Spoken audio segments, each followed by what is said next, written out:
အားလုံးတာလီဇောပါအားလုံးမင်္ဂလာပါကျွန်တော်ကတော့ဒီနေ့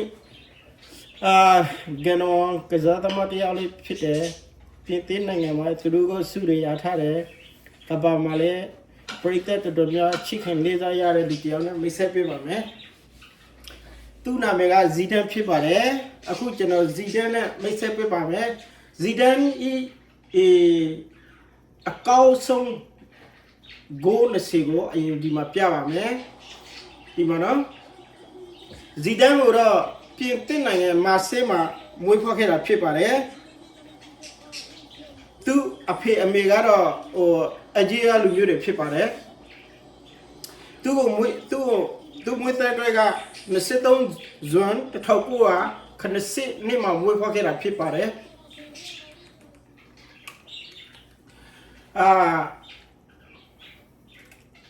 သူဇီဒန်အကောင်းဆုံးကတော့ဗာလေဘောလုံးကိုဘေးချင်နဲ့ယူပြီးတော့ညာခြေဖြားလေးနဲ့ထောက်ပြီးတော့လူနှစ်ယောက်ကြားကိုဖောက်ပြီးတော့လေးပက်ပြီးဝင်တော့တဲ့အကွက်အဲ့ဒါကဘာမှာနာမည်အကြီးဆုံးဖြစ်ပါတယ်နောက်တစ်ခုကဇီဒန်ကအအောင်မြင်ဆုံးဂိုးဆိုရင်ချန်ပီယံလိမှာဝေးကတင်ပေးလိုက်တဲ့ဘောလုံးကိုမြေမကျဘဲနဲ့တခါတည်းဂိုးသွင်းခဲ့တာအဲ့ဒီဂိုးဟာကဘာမှာအခုချိန်ထိအကောင်းဆုံးလို့သတ်မှတ်ခံထားရတယ်နောက်တစ်ခုကကျွန်တော်ကြိုက်တဲ့ဇီဒန်အကောင်းဆုံးဂိုးတစ်ခုရှိပါတယ်အဲ့ဒါအီတလီနဲ့ပွဲမှာအီတလီဂိုးသမားဘူဖန်ဟာဆိုရင်ကျွန်တော်တို့ကမ္ဘာလောကမှာဂိုးသမားအကောင်းဆုံးဂိုးသမားလို့ပြောလို့ရတယ်ဘူဖန်ကိုပနော်တီရှုမယ်ဆိုရင်တာမန်စကေနဲ့ရှုဖို့မလွယ်ပါဘူးပနော်တီဘူဖန်ကြီးလက်ထဲမှာပဲဘောလုံးကရောက်တော့မှာပါအဲ့ဒါကြောင့်ဇီဒန်ကဂျူဗန်တဲမှာဘူဖန်နဲ့တူနေခဲ့တော့ဘူဖန်ကြီးအကြောင်းကိုသူကကောင်းကောင်းသိပါတယ်အဲ့ဒါကြောင့်အီတလီနဲ့ပွဲမှာဇီဒန်ကတာမန်အနည်းဘောလောက်နဲ့ဘူဖန်ကိုလေးစားလို့မရဘူးဆိုတာကိုသူကသိထားတယ်အဲ့ဒါကြောင့်ဘူဖန်ကိုရှုဖို့တော့ဂိုးကအကောင်းဆုံးကမ္ဘာမှာဥပမာပနော်တီရှုရချိန်မှာဒေါင်းကိုဘောလုံးတကယ်စားလောက်ဝင်ပြီးရှုတာလေတခါတည်းရဂိုးသမားအရင်ကောင်းနေရင်လေနေပြီးတော့ဖမ်းမိတာတွေရှိပါတယ်တခါလေကြတော့ဂိုးသမားဒိုင်ဘွန်ထိုးဖို့အချိန်ကိုစောင့်ပြီးတော့ဂိုးသမားတီတီကိုရှုတာလေအဲ့ဒါလေလေးစားမှုတစ်ခုပါပဲဒါမဲ့အဲ့ဒါလေတော်တော်ကိုစဉ်းစားရကြပါတယ်အဲ့ဒီလိုမျိုးနောက်တစ်ခုကအမြင့်ပွဲတွေပါလေရှုတာကလည်းတခါအဲ့ဒါလေအကောင်းဆုံးဂိုးသမားနဲ့တွေ့ရင်ကိုကြီးဂိုးတွေဟာသူများပုတ်ထုတ်တော့ခင်ရတာအဲ့ဒါလေးစဉ်းစားရကြပါတယ်နောက်ဆုံးဇီဒန်ကန်တော့တဲ့ဘောလုံးကတော့ကဘာမှာအကောင်းဆုံးပါပဲကျွန်တော်အကြိုက်ဆုံးထဲမှာပါတယ်သူကဘလို့ကန်တော့လဲဆိုတော့အဲ့ဒီပနော်တီဂိုးကိုပေါ့နော်အသာလေးချင်မပါလေးနဲ့တင်ပြီးတော့အပေါ်ကိုတင်ပြီးတော့ဂိုးတွေကိုတက်ပြီးဝင်တော့တဲ့အသီးအဲ့ဒီဘောဟာကဘာမှာအကောင်းဆုံးလို့ကျွန်တော်ထင်တယ်အခုအချိန်ဒီလိုပနော်တီရှူနေတာသူ့ကမှကျွန်တော်မတွေ့ခဲ့ရပါဘူးပနော်တီကန်နေအလုံးဟာသူ့လောက်ကောင်းတဲ့အသင်းမျိုးကျွန်တော်အခုချိန်นี้တစ်ခါမှမတွေ့ရဘူးအခုဆိုရင်ဇီဒန်ကြီးအကောင်းဆုံးဂိုး20ကိုကျွန်တော်ပြထားတာဖြစ်ပါတယ်ဘာကြောင့်ဇီဒန်ကိုကဘာမှာအကောင်းဆုံးလို့ပြောရတယ်ဆိုရင်ဇီဒန်ကသူကစားသမားဘဝတစ်ခုတည်းမှာကောင်းခဲ့တာမဟုတ်ဘူးသူကနိမ့်ပြလောကမှာလေစုတယ်အများကြီးယူပေးဖို့တယ်ဟိုမှာရီယယ်မထဲမှာဆိုရင်ချန်ပီယံလိ3ကြိမ်တော့ရီယယ်မထဲကိုယူပေးခဲ့တယ်ဇီဒန်ဟာကဘာမှာအခုချိန်นี้ဘယ်နိမ့်ပြတရားမှာချန်ပီယံလိကို3နှစ်စစ်တဲ့ယူပေးခဲ့တဲ့နိမ့်ပြဆိုမရှိသေးဘူးဇီဒန်တရားဝေးရှိတယ်ဒီကဘာကြီးမှာအဲ့ကြောင့်ဒီကဘာမှာအကောင်းဆုံးကစားသမားလို့ပြောလို့ရတယ်ဒါဇီဒန်စုတွေဟာဆိုရင်အရင်ကဒီပြင်သစ်နဲ့ကဘာဖလောက်မှာတွေ့တဲ့အချိန်တုန်းကကဘာဖလောက်ရတဲ့နေ့မှာဆိုရင်ဘယ်လောက်ထိအဲ့ဒီနေ့မှာဆိုရင်ပြင်သစ်ကိုအတွက်ဂိုးနကိုတော့ရှုပေးခဲ့တယ်ဂိုးတော့နကိုတီပြန်ပေးခဲ့တယ်1998ကဘာဖလောက်မှာဂေါက်တိုက်ကိုနဲ့နကိုတော့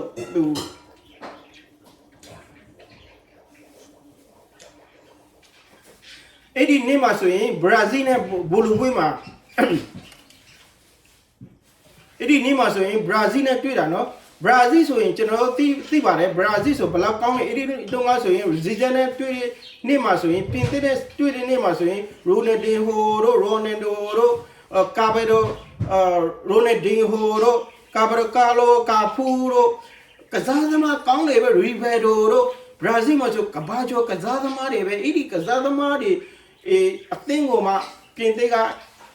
နိုင်ပြီးတော့ကပောက်လာရခဲ့တာအဲ့ဒီနေ့မှာဆို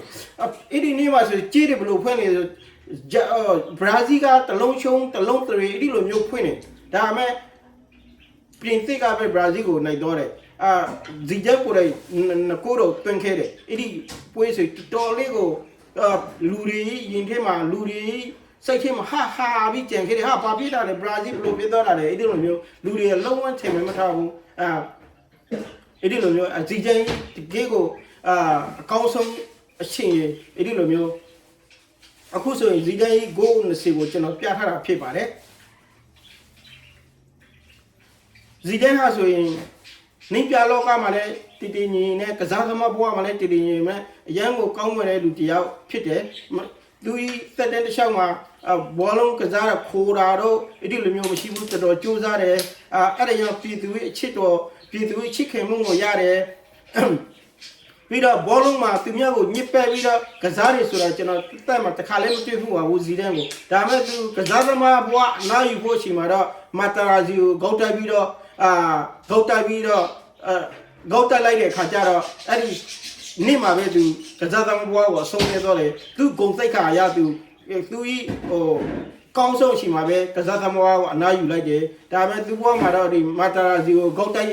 လိုက်တဲ့တော့နဲ့သူအနေငယ်ပြခံရပြီးထုတ်ခံရတာပေါ့နော်အဲ့ဒီနေ့မှာပဲပြင်သစ်ကလည်းအီတလီစီမှာရှုံးပြီးတော့ချုံတော့တာပေါ့နော်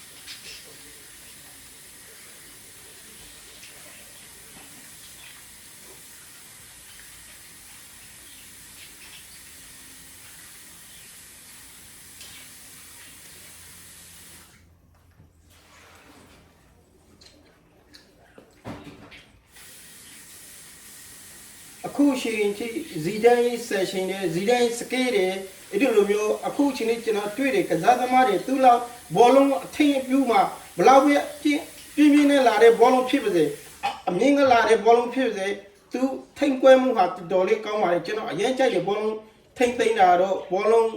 ဆွေးပြေးတာတော့ဒီလိုမျိုးတယောက်နဲ့ယောက်ကိုကြော်သွားတာတော့ဒီလိုမျိုးဇီဒန်အကွက်တွေဟာကျွန်တော်ဒီလိုမျိုးဘောလုံးကိုထိပြီးတော့ချစ်မလေးနဲ့တခါတည်းဆွေးယူသွားတဲ့အကွက်တွေတာမန်လူတယောက်သူ့ကိုလိုက်ပြီးတော့ထိန်းချုပ်ဖို့အရင်ခက်ပါလေအဲ့ဒီအလုံးဒီအဲ့ဒါတွေပဲကျွန်တော်ကြိုက်တယ်ဇီဒန်ကိုအရင်ကိုကောင်းတယ်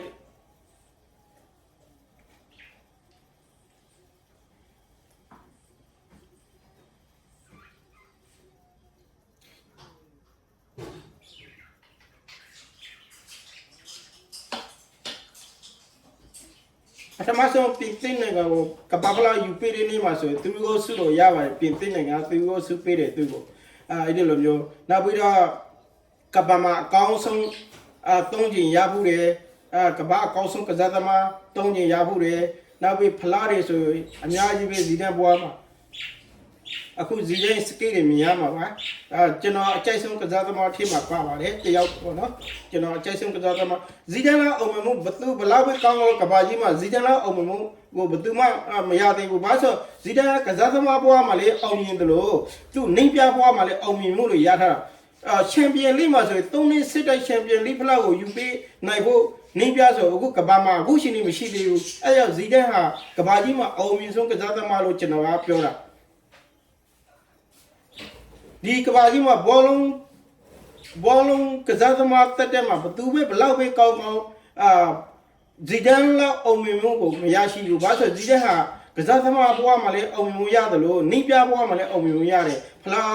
စူပလာတဲ့အများကြီးယူဖို့တယ် Real Madrid ကို Champion League မှာ3ကြီးဆက်တိုက် Champion ဖလားယူပေးနိုင်ဘူးဆိုတော့ဒီကဘာကြီးမှာနေကြလောကမှာမရှိသေးဘူးဘေးကစားသမားတရားမှမလုပ်နိုင်ဘူးသေးဘူးအဲ့ကြောင့်ဒီဇီဒန်ကိုကျွန်တော်အကောင်းဆုံးကစားသမားလို့သတ်မှတ်ထားတာအခုရှိမှမက်ဆီတို့ဘလောက်ကောင်းနေပါစေရိုနယ်ဒိုတို့ဘလောက်ပဲကောင်းနေပါစေဒါပေမဲ့ဇီဒန်ရဲ့အုံမြင်မှုကိုလိုက်မမြင်သေးဘူး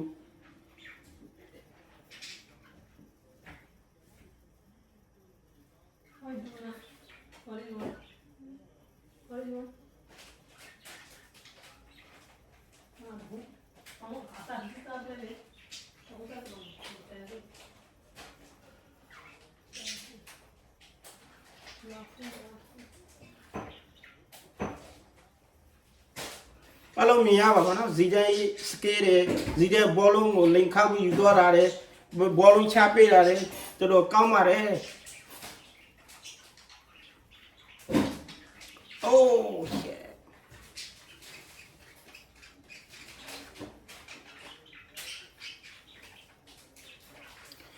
ဘာကြောင့်ကျွန်တော်ဇီဒန်ကိုပြရလဲဆိုရင်ဒီနေ့မှာပြင်သစ်ကကျွန်တော်ကြည့်တာကတော်တော်လေးကိုကောင်းပါတယ်ပြင်သစ်အဲ့ဒါကြောင့်ကျွန်တော်ဒီနေ့မှာပြင်သစ်ဟာကမ္ဘာဖလားကိုရဖို့80ရာခိုင်နှုန်းလောက်ကျွန်တော်ထင်တယ်80ရာခိုင်နှုန်းလောက်သိချတယ်ဒီနေ့တော့ပြင်သစ်ဟာတော်တော်ကောင်းပါတယ်ကျွန်တော်ကြည့်ရတာလူအင်အားရောနောက်ပြီးတော့ကစားသမားရောတော်တော်လေးကိုပြည့်စုံပါတယ်ပြင်သစ်အသင်းပြင်သစ်နိုင်ငံအသင်းဟာဆိုရင်အဲ့ဒါကြောင့်ကျွန်တော်ဟာဒီနေ့မှာတော့ကမ္ဘာဖလားတော့ပြင်သစ်ကိုတော်တော်ကြိုက်နေပါတယ်အဲ့ကြောင့်ပြင်သစ်ကိုကြိုက်တဲ့အတွက်နဲ့ပြင်သစ်သူရီကိုဖြစ်တဲ့ဇီဒန်ကိုကျွန်တော်အခုချိန်မှာတတိယသွားတယ်အဲကြောင့်ဇီဒန်ကိုကျွန်တော်အခုချိန်မှာကျွန်တော်ရဲ့မိတ်ဆွေတွေကိုကျွန်တော်ဇီဒန်အကြောင်းကိုလာပြောတာဖြစ်ပါတယ်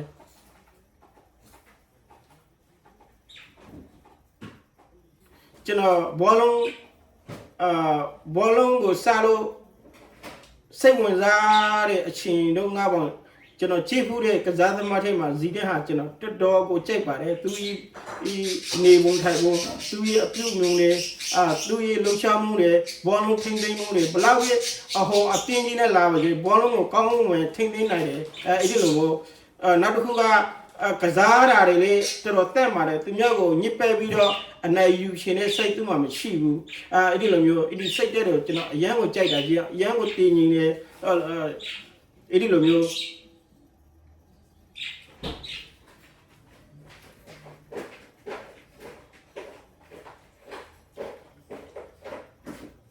ကိုအသင်ကိုနိုင်ငံတော့အရေးကြီးတဲ့အချိန်မှာဆိုရင်တော်တော်ကိုကြိုးစားတယ်တော်တော်လေးကိုအလုံးလုံးနိုင်တယ်ပေါ့နော်ဇီဒန်ဟာအဲ့ဒါကြောင့်ကျွန်တော်ဒီနေ့ဟာဆိုရင်ကျွန်တော်မိတ်ဆွေတွေကိုဇီဒန်ကိုအကြောင်းကိုလာပြီးတော့တင်ပြရတာဖြစ်ပါတယ်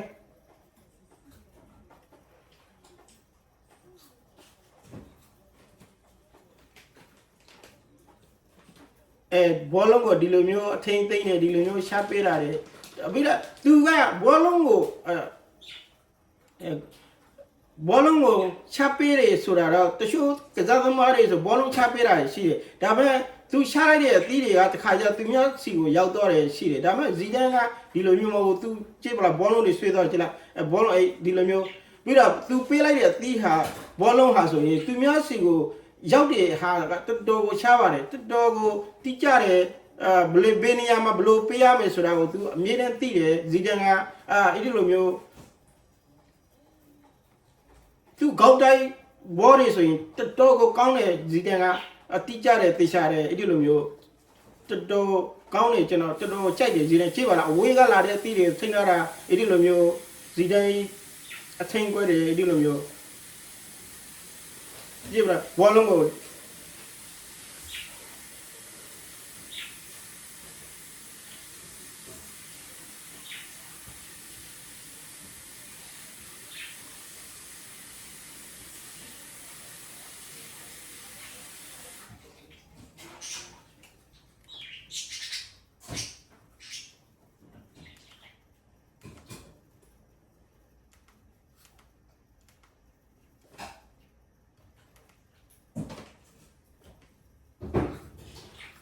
ဒါကဇီဒန်နဲ့ဘရာဇီးပွဲစဉ်ပေါ့နော်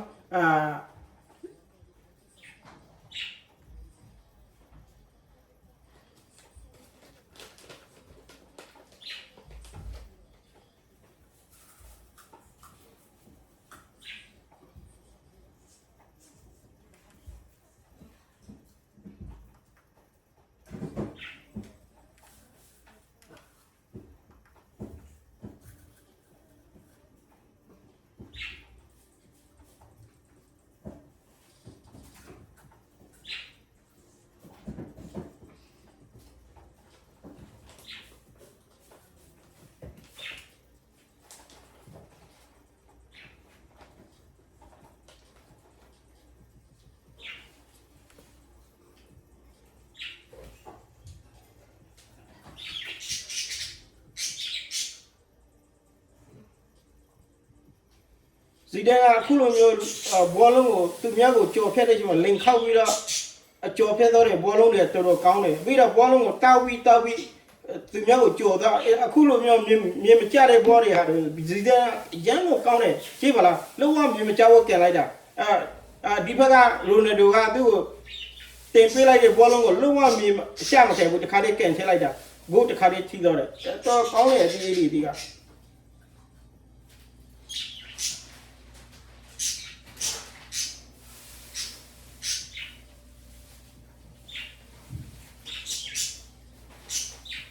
ဒီလိုစကေးတွေဟာဆိုရင်တာမဲကစားသမားအခုကတော့ကဘာကြီးမှာကစားသမားကောင်းတယ်အများကြီးထွက်ပါတယ်ဒါပေမဲ့လည်းဇီကျန်းလိုအောင်မြင်မှုကိုအခုချိန်ဒီဘေးကစားသမားမှမရနိုင်သေးပါဘူး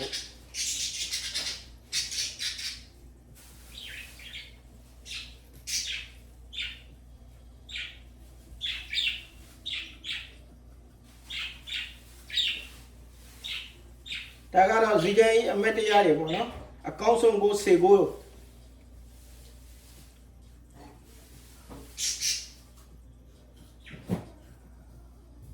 ဘောလုံးကိုဒီလိုတောက်ပြီးတော့သူများကိုကြော်ဖြတ်တဲ့အလုံးဆိုရင်တော်တော်သဘာရှိတယ်တော့ဇီဒန်ကအဲ့ဒီအသီးတွေတော်တော်နိုင်တယ်သူကဘောလုံးထိမ့်ပြီးတော့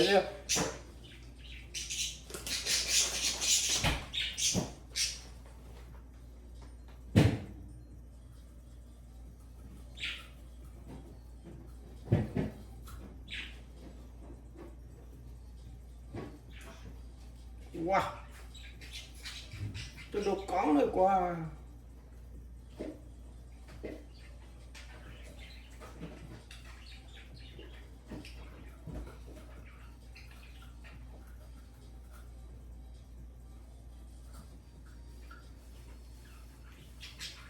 Wow.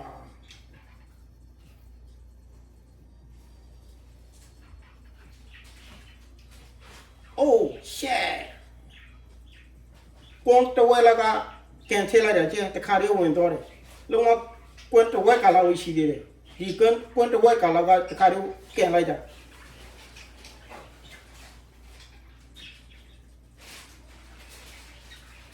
Oh shit.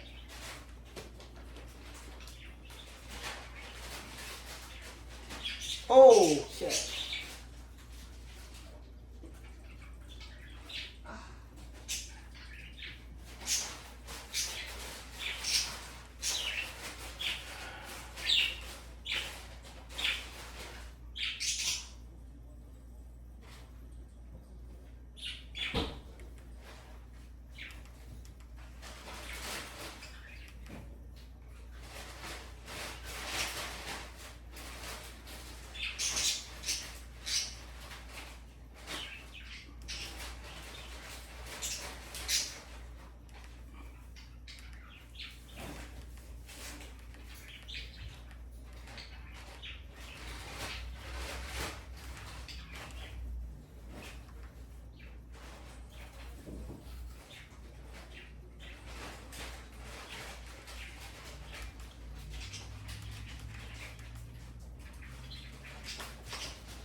Oh, အဲ့ဒီလိုမျိုးဆွေးယူတဲ့အစီကိုကျွန်တော်တော်တော်ကြိုက်တယ်သူ့ကို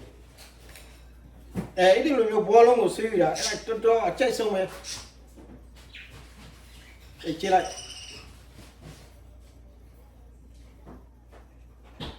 ဒီအကောဟာဆိုအရင်လာတယ်ကြည့် Oh shit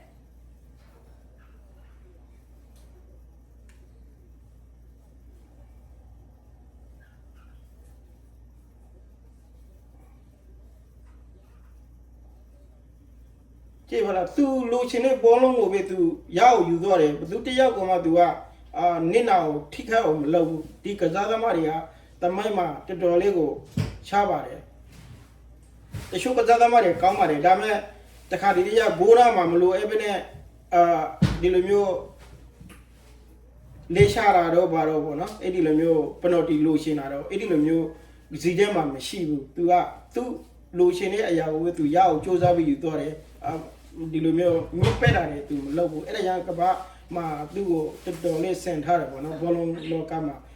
ဒီလိုမျိုးဒီကတော့အကောင်းဆုံးရှေ့မှာပါတယ်ပေါ့နော်အကောင်းဆုံးရှေ့ကတရားပေါ့သူကဒီလိုမျိုးသူလောက်တစားသမားတွေကတော့အကုန်လုံးကောင်းကြပါတယ်တချို့အများကြီးကောင်းတယ်ဒါပဲ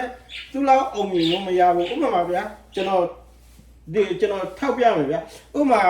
ဘရာဇီးကရိုနယ်ဒင်ဟိုတို့ပါတော့ဆိုရင်ကမ္ဘာကြီးမှာတကယ်မော်ပညာဟိုရထားတယ်လို့မျိုးပေါ့နော်ဘောလုံးကိုကစားတာတော့မော်ဆရာလို့တော့တင်စားပါပေါ့နော်ဒါပေမဲ့လည်းဘယ်လိုပြောမလဲဆိုတော့ရိုနယ်ဒင်ဟိုကျတော့အရန်ကိုကောင်းပါတယ်ဘာစီလိုနာလို့ဆိုတာရိုနယ်ဒင်ဟိုကြောင်းဖြစ်လာလို့တော့ပြောလို့ရပါတယ်အရင်တော့ဆိုဘာစီလိုဘာမှနာမည်ကြည့်တာမှမဟုတ်တာရိုနယ်ဒင်ဟိုရောက်ပြီးမှရိုနယ်ဒင်ဟိုကြီးဘောလုံးလာပါတယ်ရိုနယ်ဒင်ဟိုစူးစမ်းမှုတွေကိုမြင်ရပြီးမှဘာစီလိုနာဆိုတာကိုကဘာကလူတွေနှုတ်ဖြတ်ထဲမှာဆွေးမဲ့လာတာဒါပေမဲ့လည်းရိုနယ်ဒင်ဟိုဘဝကိုကြည့်အရန်ကိုအုံမြင်တယ်အုံမြင်မဲ့ရိုနယ်ဒင်ဟိုကနောက်ဆုံးဘာဖြစ်လဲဆိုတော့ရိုနယ်ဒင်ဘဝဟာရိုနယ်ဒင်ဟိုဘဝဟာနောက်ဆုံးသူ့ဘဝဟာအထီးကျန်ပြီးတော့လမ်းဘေးကိုတော့ရောက်တော့တယ်နောက်အခုမှပြင်ပြီးတော့သူ့ကိုလူတွေကဘောလုံးသမားတွေကတည်င်းစာသမားတွေကသူ့ကိုတနာကျင်နာပြီးတော့သူ့ကိုပြင်ပြီးတော့လှုပ်ပေးလိုက်မှအခုရှိမှသူ့ဘဝဟာရဲတယ်လို့ရတော့တယ်သူကဘလောက်ပဲအုံမြင်မြင်သူ့ရဲ့အုံမြင်မှုကိုသူ့အကုန်သိကောမထိနိုင်ခဲ့ဘူးလို့နေတင်ဟိုကအခုကဇီတဲတော့ဒီလိုမဟုတ်ဘူးသူဟာဆိုရင်ဘောလုံးသမားအုံမြင်တဲ့အချိန်မှာအကောင်းဆုံးအချိန်မှာသူအနားယူလိုက်တယ်။ဘာကြောင့်လဲဆိုတော့မာတာရာဇီကိုဂေါက်တက်လိုက်တယ်။အဲ့ဒီမှာသူကအနင်ကက်ပြပြီးထောက်ခံရတယ်။အဲ့ဒါကြောင့်သူ့ဘဝကိုတခါတည်းအနားယူလိုက်တယ်။ဒါပေမဲ့သူနှိမ့်ပြလောကမှာပိုပြီးထင်ကြလာတယ်။ပိုပြီးအုံမြင်လာတယ်။လူတွေပိုပြီးသူ့ကိုအသိမဲ့ပြုတယ်။ပိုပြီးလေးစားတယ်။ဘာလို့သူကနေရာတစ်ခုတည်းမှာကစားသမားတစ်ခုတည်းမှာအုံမြင်တာမှမဟုတ်တာ။သူကနှိမ့်ပြလောဘဝမှာလည်းတော်တော်အုံမြင်တာ။ချန်ပီယံလိကိုသုံးနှစ်စစ်တိုက်ယူပေးခဲ့တဲ့နင်းပြဆိုဒီကဘာကြီးမှာမရှိသေးဘူးဇီဒန်တရားဝိတ်ရှိတယ်အဲ့ဒါကြောင့်ဇီဒန်ရဲ့အုံမျိုးဇီဒန်စကေးတွေကြည့်ပါလားကြည့်ပါအိုးရှက်အဲ့ဒီလိုမျိုးပေါ့နော်ကျွန်တော်ချိန်တာအဲ့ဒါကြောင့်ဇီဒန်ကိုချိန်တာအဲ့ဒါကြောင့်အခုဒီနေ့မှာကျတော့ကဘာမလားဒီနေ့မှာကျပြင်သစ်ဟာသူ့လူအင်အားတယ်လူကစားသမားအင်အားတယ်နောက်ပြီးတော့ပြင်သစ်အခြေအနေကအရန်ကိုကောင်းနေတယ်အဲ့ဒါကြောင့်ကျွန်တော်ထင်တယ်ပြင်သစ်ဟာဆိုရင်ဒီနေ့ကဘာမလားဖလာရဖို့တော့80ရာခိုင်နှုန်းလောက်ကျွန်တော်ကတော့အမက်ပေးထားတယ်80ရာခိုင်နှုန်းနောက်20လောက်ကတော့ပြောလို့မရဘူးဘောလုံးဆိုတာဘာမှဆိုဖြစ်နိုင်တယ်ပေါ့နော်ဘာလို့ဆိုတော့ဟိုဟာတော့အင်ဂျင်နီယာတော့အရင်ကောင်းတာကိုနောက်ပြီးစပိန်လေးရှိသေးတာကိုသူလည်းတွေ့ရမှာစပိန်နဲ့ပေါ်တူဂီပေါ့နော်ပေါ်တူဂီတို့ဘာလို့ဆိုပြီးအလေတန်းကစားသမားတွေအများကြီးရှိတယ်နောက်တစ်ခုကဒီရိုနယ်ဒိုရှိတာပေါ့နော်အဲ့ဒါကြောင့်ရိုနယ်ဒိုမဟုတ်ရင်စပိန်နဲ့ကန်ရမှာပေါ့နော်အဲ့ဒါကြောင့်ပြောလို့တော့ဒါပေမဲ့ကျွန်တော်ကတော့80ရာခိုင်နှုန်းကိုပြင်သစ်ကိုမှန်ထားတယ်တော့ကဘာမှလာတော့အဲ့ဒါကြောင့်ပြင်သစ်ကိုမဲတဲ့အတွက်လည်းအခုချိန်မှာဇီဒန်ကိုကျွန်တော်ကမျက်လုံးထဲမှာမြင်လာတယ်ဇီဒန်ဘောလုံးကစားခဲ့တဲ့တက်တဲ့နဲ့နောက်ဝဲဇီဒန်နင်းပြပွားအုံမြင်မှုတွေကျွန်တော်မြင်ရလာတယ်အဲ့ဒါကျွန်တော်အခုချိန်မှာဗီဒီယိုတစ်ခုလုပ်မယ်ကွာဆိုပဲစဉ်းစားပြီးတော့ကျွန်တော်ဗီဒီယိုတစ်ခုလုပ်တာဖြစ်ပါတယ်အဲ့ဒါကတော့ကျွန်တော်အကြိုက်ဆုံးထည့်ကတရားပေါ့နော်ဇီဒန်ဟုတ်ပါတယ်အားလုံး